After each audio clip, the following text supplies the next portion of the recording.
Bonjour, c'est Maxime pour Jour après jour by d'Idée Live.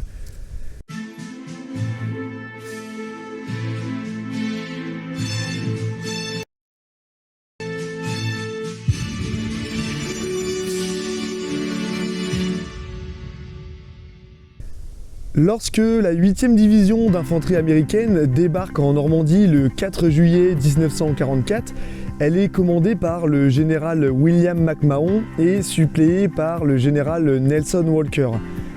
Alors Nelson Walker, c'est un officier de l'armée américaine né en 1891. C'est un vétéran de la Première Guerre mondiale où d'ailleurs il sera blessé par les gaz dans la forêt d'Argonne.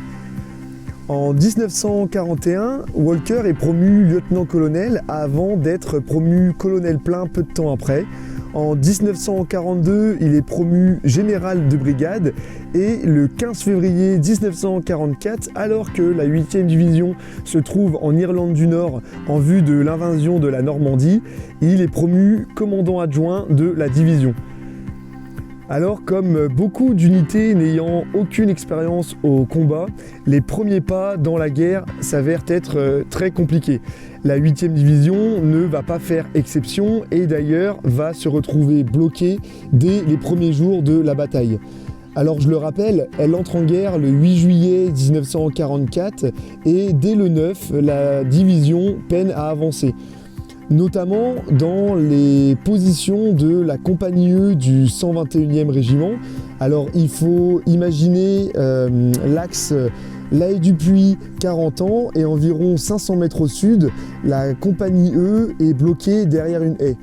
Le soir du 9 juillet, après son repas, le général Walker, avec son intendance, donc le lieutenant Fry et le lieutenant Fields, décident de se rendre sur les positions de la compagnie E afin de faire avancer l'unité.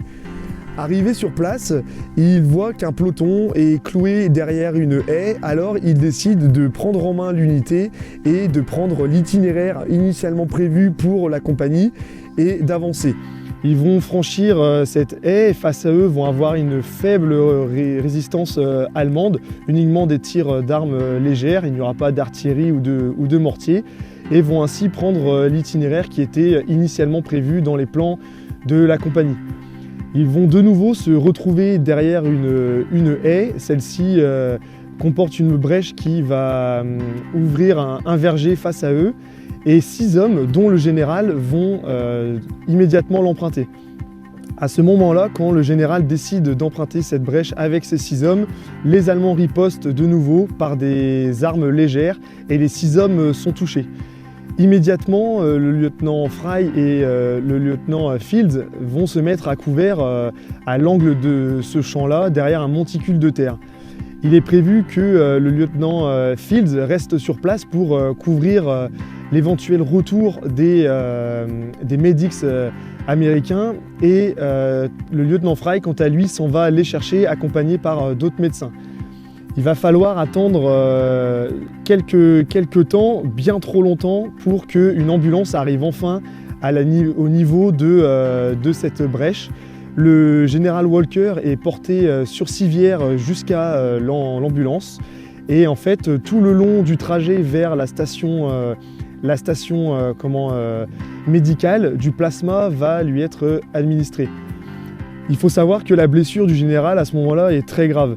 En effet, il va être touché par une balle qui va lui perforer la cuisse ainsi que la hanche et lui éclater le bassin.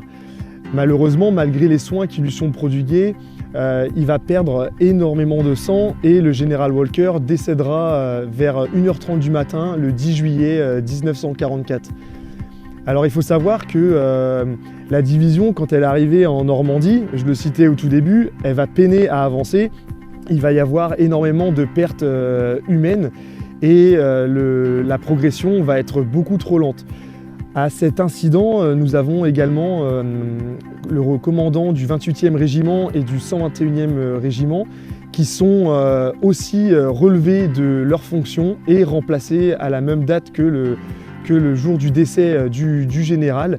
Et il va falloir attendre aussi le 12 juillet pour que cette fois-ci le commandant la division, donc je le rappelle, le général William McMahon, soit relevée par le général Donald Stroh.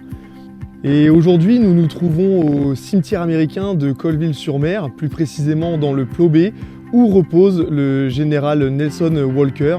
Et il faut savoir que le général Walker fut l'un des rares officiers généraux de l'armée américaine à être tué par le feu ennemi pendant la Seconde Guerre mondiale.